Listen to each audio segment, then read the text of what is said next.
ABC Actu. ABC Actu, c'est l'essentiel de l'information.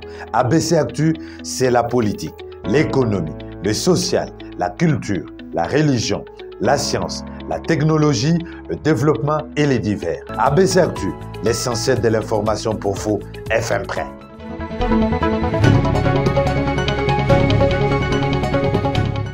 Dernière journée pour le mois de juillet 2023, ABC Actu, voici pour vous le détail de l'actualité. Situation sécuritaire et éducation dans le territoire de Rutshuru, la population s'inquiète du sort de leurs enfants qui ont déjà passé 2 années blanches, un élément assuré dans ce journal. Un processus électoral en République démocratique du Congo, la centrale électorale annonce l'ouverture de bureaux de réception et traitement de candidatures pour les élections municipales et provinciales dans le prochain jour.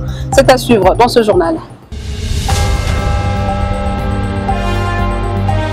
Bonsoir et bienvenue à tous. Processus électoral. Après le dépôt de candidature à la députation nationale, la CENI annonce l'ouverture de bureaux de réception et traitement de candidatures pour les élections municipales et provinciales. L'annonce a été faite par le deuxième vice-président de la centrale électorale, Didi Manara, le samedi 29 juillet. On l'écoute. La Commission électorale nationale indépendante félicite les candidates et candidats indépendants, les partis et regroupements politiques pour avoir répondu présent à l'opération de dépôt de candidature à la députation nationale clôturée le 23 juillet dernier. Conformément à son calendrier, la Commission électorale nationale indépendante s'apprête à convoquer ce 3 août 2023 l'électorat pour les élections des députés provinciaux et conseillers communaux du 20 décembre prochain dans le strict respect du délai constitutionnel. À cette occasion, la CENI vous convie, mesdames et messieurs les mandataires des partis et regroupements politiques, mesdames et messieurs les candidates et candidats indépendants, à participer au cadre de concertation qui se tiendra ce lundi 31 juillet 2023 à 11 h dans la salle des conférences internationales du ministère des Affaires étrangères. Ce sera l'occasion pour la CENI de rappeler le cadre légal et présenter la procédure de dépôt des candidatures. Pour permettre à la CENI d'organiser cette activité, chaque candidate et candidat indépendant et mandataire des partis et regroupements politiques est prié de venir retirer son invitation ce samedi 29 juillet 2023 au siège de la CENI. Le retrait des invitations s'est fait de 9 h à 15 h. Cordial, bienvenue à tous.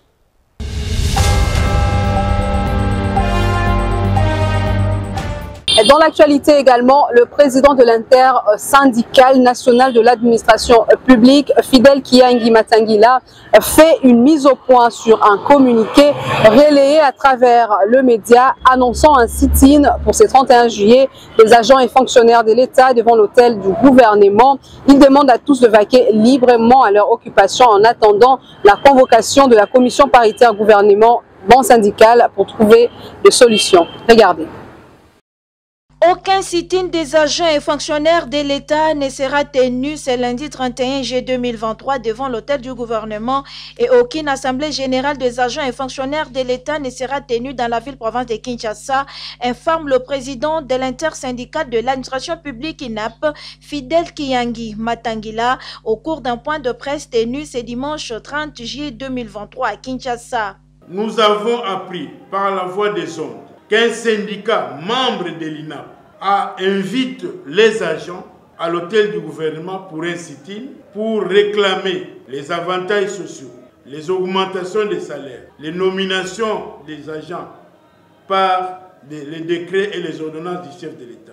Toutes ces questions évoquées par les syndicats membres de l'INAP seront traitées dans notre commission paritaire qui sera convoquée, sauf changement de dernière minute, dans une semaine. L'intersyndicale nationale de l'administration publique reste le seul canal et le seul interlocuteur auprès du gouvernement dans la résolution des problèmes des agents et fonctionnaires de l'État, précise le président de l'INAP. Nous pensons que nous avons mis en place l'intersyndicale nationale de l'administration publique pour que chaque fois qu'il y a un problème, que nous puissions les résoudre ensemble. Il est donc hors de question demain le 31 juillet 2023 des manifestations ou des sit-ins devant l'hôtel du gouvernement. Cependant, l'intersyndicale nationale de l'administration publique INAP donne un ultimatum de 6 jours au gouvernement congolais pour la convocation de la commission paritaire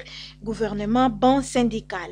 Nous profitons de cette occasion pour demander au Premier ministre que nous lui donnons 6 jours afin qu'il instruise son vice-premier ministre, ministre de la fonction publique, ministre d'État au budget et le ministre des Finances pour que la commission paritaire commence. Nous demandons aux agents et fonctionnaires qu'en attendant l'ultimatum de 6 jours que nous venons de donner au gouvernement, que chaque agent puisse vaquer à ses occupations et qu'il n'y a pas de sit-in, il n'y a pas aussi des assemblées générales à les tenir devant l'hôtel du gouvernement.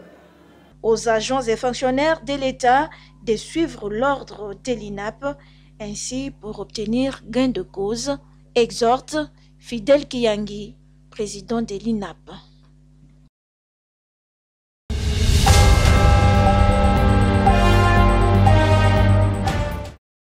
Dans un autre registre, venu représenter le président Macky Sall pour la couverture du 9e jeu de la francophonie, Amadou Ba, Premier ministre sénégalais, a salué le dynamisme du gouvernement congolais dans l'organisation de cet événement. Il a fait savoir lors de l'audience lui accordée par Samalou Kondé. Dans le cadre du déroulement du 9e jeu de la francophonie à Kinshasa, le Premier ministre Jean-Michel Samalou Kondé a eu un tête-à-tête avec le chef du gouvernement sénégalais, Amadou Ba. Occasion pour le Premier ministre sénégalais de saluer la parfaite organisation de la 9e édition des Jeux de la francophonie grâce au dynamisme du gouvernement Samalou Kondé sous l'impulsion du président de la République, Félix-Antoine Tshisekedi Tshilombo. Outre la question liée au jeu de la francophonie, les échanges entre les deux personnalités ont tourné autour du renforcement de relations bilatérales de longue date qui ont toujours existé entre les deux pays. Mes premiers mots, bien sûr, sont des mots de remerciement. Remerciement de cette participation active du Sénégal, où nous avons bien sûr la présence ici du Premier ministre Ba qui représente le président de la République du Sénégal, M. Macky Sall, à ces 9e Jeux de la francophonie avec une belle délégation. Et donc c'était bien sûr l'activité principale où nous avons été hier dans l'ouverture lancée par le président Tshisekedi ici à Kinshasa de ces 9e Jeux. Et nous nous sommes dit qu'à cette occasion, c'était une belle opportunité, en tout cas pour nous, de nous retrouver ici à la primature. Et j'apprécie en tout cas cette visite que je vais marquer un peu sous le sceau, comme cela a été dit par mon homologue, du raffermissement de nos relations au niveau bilatéral. Effectivement, nous avons une grande communauté sénégalaise ici en République démocratique du Congo, particulièrement à Kinshasa, et donc améliorer bien sûr leurs conditions migratoires. Ça a été mis sur le sujet et nous avons promis de nous pencher pour garantir en tout cas l'un des meilleurs séjours ici à cette grande communauté que nous avons. Le Premier ministre Samalou Kondé a pour sa part remercié la République du Sénégal pour sa mobilisation et sa participation active aux Jeux, avec une importante délégation d'athlètes dans plusieurs disciplines. Il a aussi souligné la poursuite harmonieuse de la coopération bilatérale entre la RDC et le Sénégal.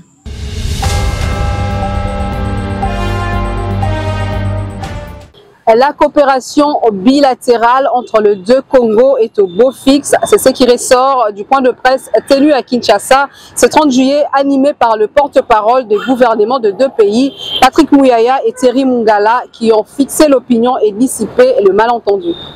La République démocratique du Congo et son voisin d'en face, le Congo-Brazzaville, n'ont aucun problème diplomatique. La coopération bilatérale entre ces deux pays frères séparés par le fleuve Congo se porte bien. Cette affirmation est de deux porte-paroles des gouvernements de ces deux pays, en l'occurrence Patrick Mouyaya et son homologue Thierry Mungala, qui se sont confiés à la presse à l'issue de la rencontre à la primature entre les deux premiers ministres Jean-Michel Samalou Kondé et Anatole Koliné Makosso. Ces deux derniers ont voulu ainsi dissiper tout malentendu entretenu dans l'opinion à travers les réseaux sociaux au lendemain de la visite d'État effectuée à Kigali, au Rwanda, par le président Denis Sassou Nguesso. Premier à répondre aux questions de la presse, Patrick Muyaya a dit que la République démocratique du Congo et la République du Congo entretiennent de très bonnes relations et il n'y a aucun problème diplomatique entre ces deux États. Au sujet de la visite du président Sassou à Kigali, le ministre de la Communication et Médias de la RDC a souligné que le Congo-Brazzaville, tout comme la RDC, restent deux pays souverains. À ce titre, ils sont libres d'entretenir de relations diplomatiques avec n'importe quel pays du monde. L'essentiel pour nous, c'est de travailler pour consolider nos rapports. Nous avons de projets communs. On vous a parlé de 3 bassins. On parle du projet Pont-Route-Rail. C'est des choses sur lesquelles nous travaillons et que nous pensons qui pourront concourir au bénéfice de nos populations respectives. Nous sommes dans un contexte démocratique, vous le savez bien, et que, comme je l'ai dit précédemment, nous avons le droit d'être critiques vis-à-vis de nous. D'ailleurs, au quotidien, le président Tshisekedi lui-même fait le frais, et je pense que nous, aujourd'hui, c'est que nous avons montré. Vous avez vu le Premier ministre du Congo-Brazza venir au stade et être avec nous aujourd'hui. C'est l'essentiel de rapport que nous voulons construire et consolider avec le pays voisin. Les deux ministres de la Communication et Médias ont insisté sur le respect de la démocratie, notamment en ce qui concerne les divers commentaires faits sur les réseaux sociaux au sujet de la visite de Kigali. Toutefois, cela ne doit pas être une occasion de tenir de propos désobligeants sur les autres personnalités politiques. C'était la possibilité d'échanger de manière profonde avec les plus hautes autorités de la République démocratique du Congo. Maintenant, sur les questions que vous évoquez, qui sont de l'ordre de l'anecdote. Vous savez, les réseaux sociaux, l'opinion publique, nous avons exactement les mêmes de notre côté. Nous sommes dans un contexte de diplomatie. Il faut rappeler que le président Denis Sassou Nguesso, dans le cadre des usages diplomatiques, a répondu quelques mois plus tard, un peu plus d'une année plus tard, à une visite d'État du président Kagame à Brazzaville. Et pour le ministre de la Communication et Médias du Congo-Brazzaville, ce qui compte aujourd'hui, c'est la chaleur et la qualité de relations diplomatiques qui existent entre les deux pays. Thierry Mungala s'est réservé de beaucoup commenter les commentaires des réseaux sociaux sur la visite du président Sassou à Kigali, visite qu'il inscrit dans un cadre purement diplomatique sur des questions de coopération bilatérale qui n'ont rien à voir avec ce qui s'est dit dans les réseaux sociaux. Il a également souligné qu'il y a plusieurs sujets de coopération sur lesquels la RDC et le Congo-Brazzaville entretiennent de bons rapports. Il s'agit notamment de questions de développement, de questions environnementales, celles liées à l'énergie et aux infrastructures routières. Pour lui, ce qui compte, c'est la chaleur de relations diplomatiques entre les deux pays frères et non les commentaires sur les réseaux sociaux qui ne sont pas officiels. D'autres sujets à polémique sur les réseaux sociaux ont été également éclairés par les deux hommes d'État qui ont tenu à dissiper tout malentendu, car le président Félix Tshisekedi et Denis Sassou Nguesso sont tous préoccupés par la recherche de la paix et de la sécurité dans la région.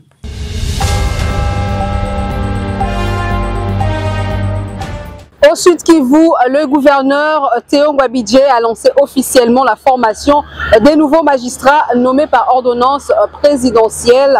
C'était en présence de membres du Conseil de sécurité provinciale et plusieurs invités samedi 29 juillet à la cour d'appel de cette province. Sous le haut patronage du chef de l'État, le gouverneur de la province du Sud Kivu, Théo Ngwabidje, a présidé la cérémonie du lancement officiel de la formation théorique et pratique de 2500 magistrats nouvellement nommés par ordonnance présidentielle du 11 juin 2023 dans les sites de Bukavu. C'est le samedi 28 juillet 2023 à la cour d'appel du Sud Kivu, en présence de membres du Conseil provincial de sécurité, de délégués du Conseil supérieur de la magistrature et de magistrats du ressort de la Cour d'appel du Sud Kivu.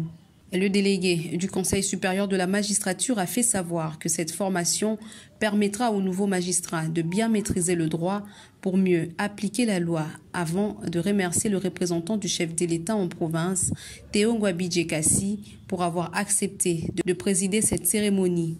Pour sa part, le chef de l'exécutif provincial a rendu les vibrants hommages au chef de l'État Félix-Antoine Tshisekedi, chef de l'État et magistrat suprême, pour sa volonté manifeste d'améliorer l'appareil judiciaire de la RDC à travers sa vision de gouvernance qui repose sur un état de droit. Il a invité le nouveau substitut du procureur de la République qui ont été recrutés selon les critères de sélection rigoureusement objectifs, de faire montre d'assiduité, du sens élevé de responsabilité et de patriotisme tout au long de leur formation, car leur intégration au sein de la magistrature devra marcher de pair avec la rupture de mauvaises habitudes du passé qui gangrènent l'appareil judiciaire tel que souhaité par le président de la République, qui tient à la renaissance de la justice congolaise, celle qui assure et rassure, surtout en cette période charnière de notre jeune démocratie, d'où la nation en général et particulièrement le Sud-Kivu compte sur leurs prestations, a martelé Théongwa Bidje, avant de féliciter et souhaiter une fructueuse carrière professionnelle au nouveau magistrat. Il faut noter que le Sud-Kivu a été sélectionné parmi les 6 provinces choisies de la RDC pour former le nouveau magistrat. La remise symbolique de macarons de participation à la formation par l'autorité provinciale a clôturé cette cérémonie.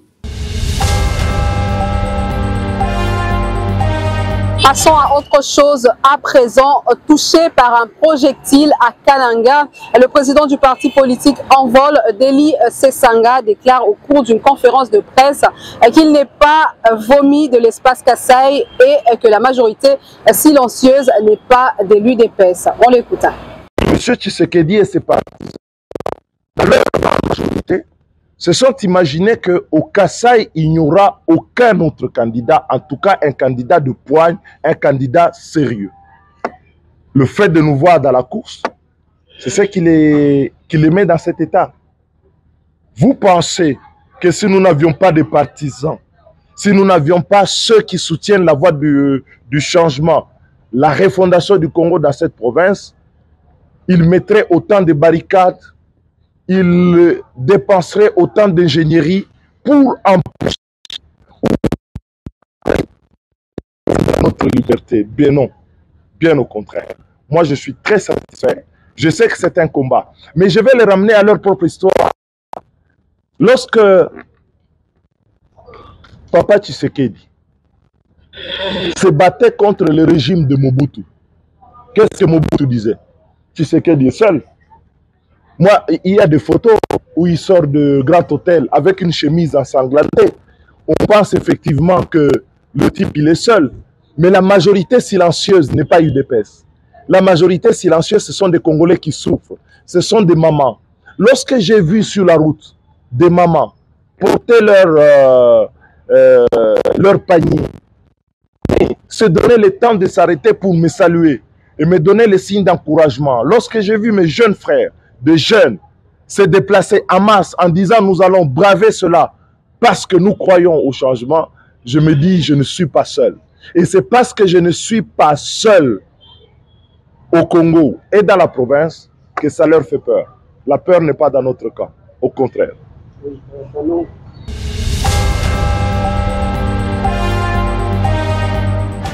D'un parti politique à un autre, Madame Guylaine Ngoy, cadre de Ensemble pour la République, en pleine tournée de redynamisation de sa base dans le district de la Lukunga. Ce dimanche 30 juillet 2023, elle était à sa base de Maman Emo Brikine. Regardez.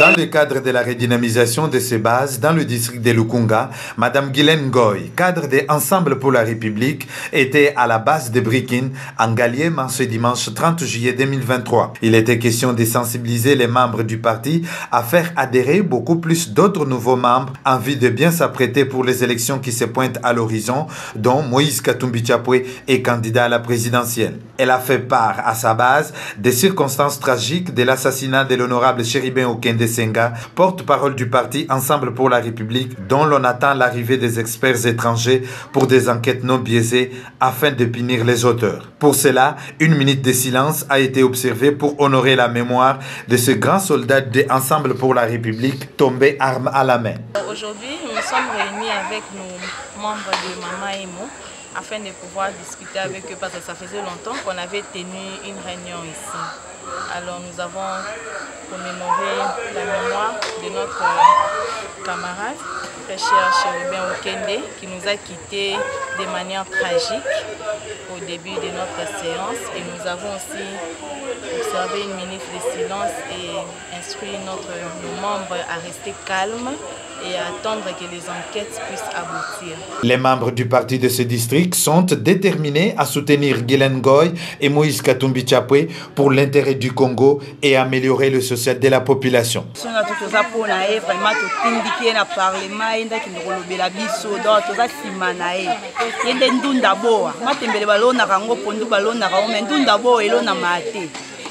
Partout. Maman a besoin juste pour sa jeunesse, maman. On a vu parce que Mboka ici même la jeunesse. Tout tombe le coup à partir de Nabiso, de PC, président Nabiso, Moïse Katumbi, Bambo Tebele. Merci ma maman Nabiso Guilaine.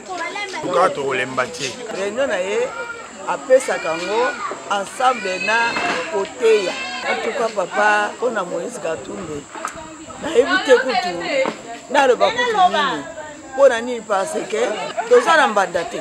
Pona biso penza na ensemble. Toza na biso na concurrence. Toyebi kaka papa Moïse Katumbi. Toyebi mususu. Amata bakita toza na concurrence te. Elle est vraiment jeune. En tout cas, Dada, mes félicitations, ça ira. On est là derrière toi. Et ça, c'est Lukunga, la jeunesse leur en avant, Moïse Katumbi, notre président. 2024, que Dieu nous bénisse. La dame de fer de Lukunga a aussi profité de l'occasion pour exiger la libération pure et simple de l'honorable Mike Mukebai et Salomon Idi Kalondadela, car leurs dossiers sont vides.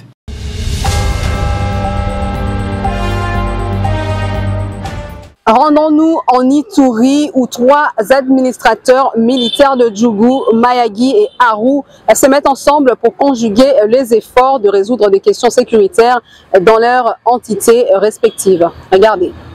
Les 3 administrateurs de Mayagi, Djougou et Aru décident de mettre leurs efforts ensemble pour résoudre les questions sécuritaires qui secouent la quiétude de leurs populations respectives durant cette période de l'état de siège, chapeauté par le gouverneur de l'Ituri et commandant des opérations. Ces engagements ont été pris en application de l'article 28 du décret portant création, organisation et fonctionnement du comité provincial et local de sécurité. Cette réunion mixte de sécurité a vu la participation à titre d'observateur d'une délégation de la vice-primature de l'Intérieur venue de Kinshasa avec l'appui technique de VNG International dans le cadre de son projet Ensemble pour la sécurité et la paix à l'est de la RDC. Ce sont ces 3 administrateurs qui ont co-présidé cette réunion du 26 au 27 juillet 2023. La population de ces 3 territoires concernés devront suivre les recommandations qui seront édictées par leurs comités locaux de sécurité. Parce que après ici, nous allons continuer nos réunions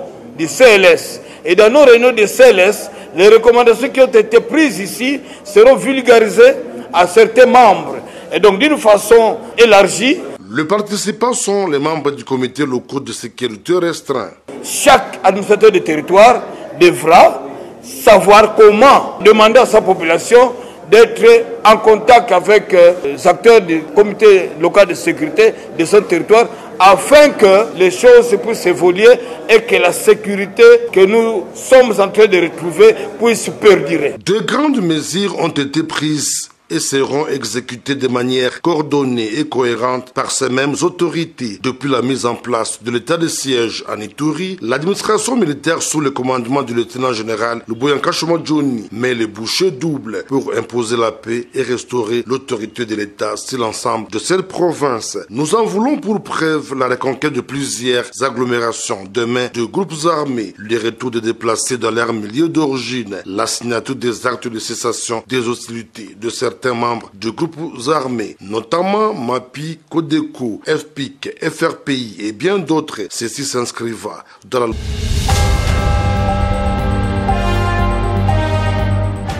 Je l'ai annoncé au sommaire, la population du territoire de Rutshuru s'inquiète déjà du sort de leurs enfants concernant la prochaine année scolaire 2023-2024. Après avoir impuissamment observé 2 années blanches, Emmanuel Rouzouzi, notable du groupement Rougari, explique au micro d'ABC Actu. Et donc, s'il n'y a pas d'éducation pour nos enfants, surtout qu'ils ont raté cette année, il y a risque aussi qu'ils ratent l'année prochaine. Et que ceux-là qui sont dans les camps, ils sont butés à l'oisiveté, ils n'ont pas quoi faire, même s'ils n'ont pas à manger, ils n'ont pas à boire, ils n'ont pas un logement décent. Mais vous allez voir que dans cette oisiveté, ils développent plusieurs antivaleurs, notamment qui sont outre notre culture. C'est notamment la sexualité non contrôlée, c'est notamment l'errance dans les différents champs, les vols et autres, mais aussi ceux-là qui sont restés dans les coins contrôlés par les agresseurs.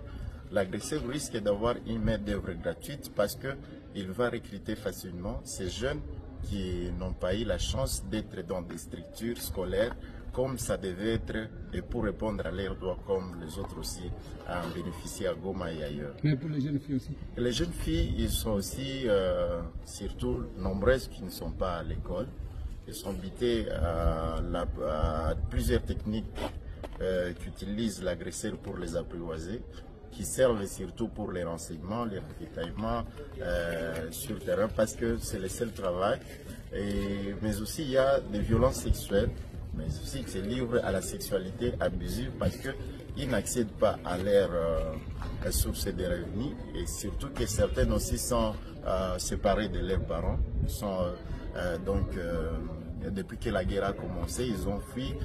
Il n'y avait pas moyen de contrôler tous les enfants qu'on a et ils sont dispersés là-bas et pour survivre, ils se donnent à des actes qui découragent leur morale. Prenons ceci avant de chuter avec cette page informative. L'église Vano Ministry Fondation a abrité ce samedi 29 juillet 2023 un culte d'action de grâce pour le pilote Michael Kiboko pour avoir évité un crash lors de son atterrissage à l'aéroport de Njili avec l'appareil de la compagnie Serve Air. Journée spéciale ce samedi 29 juillet 2023 pour la famille Vano Kiboko à l'église Vano Ministry Foundation sur Cabinda dans la commune de Kinshasa. Cette dernière a demandé un culte d'action de grâce pour leur fils Michael Kiboko, pilote de son état. Ce héros vivant, grâce à son savoir-faire, a évité les crashs lors de son atterrissage à l'aéroport international d'Njili avec l'appareil endommagé des serveurs d'un pneu crevé au décollage de l'aéroport de Goma ce mercredi 19 juillet 2023. Akiti sans problème, Yawana Akiti pété, Akiti Kitoko. Voilà, bravo, bravo commandant, bravo Kiboko Kovra.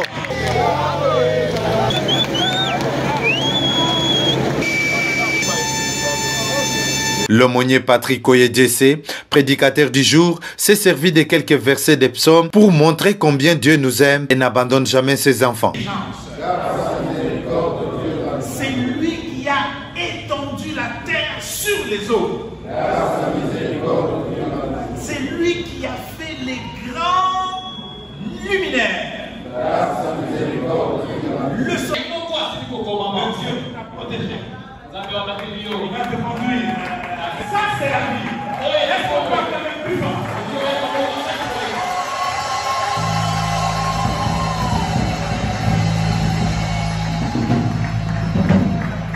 Il a demandé à l'assistance, ensemble avec le pasteur Vano Kiboko, visionnaire de Vano Ministry Foundation, à prier pour le pilote Michael Kiboko et dire infiniment merci à l'Éternel Dieu des armées. Merci Seigneur parce que tu as manifesté encore une fois de plus ta grandeur. Le Dieu des prodiges, toi qui l'as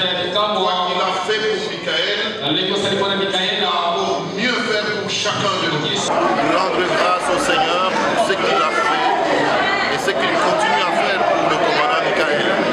Il est reconnaissant vis-à-vis de son Dieu et il a dit, papa, nous devons organiser un culte d'action. Vous vous rappelez, c'était 13 ans, le même incident était arrivé avec Ewabora, dans les mêmes conditions, mais là-bas, ils avaient perdu un moteur avec le commandant Kialanda.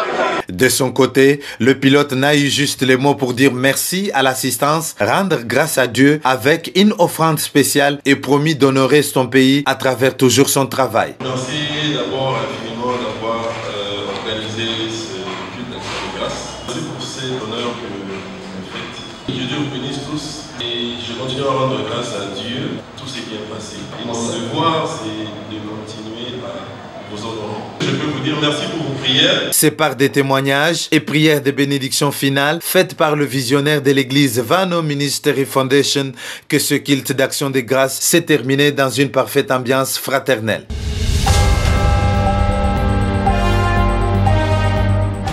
Ce journal est terminé, on passe au rappel de titres.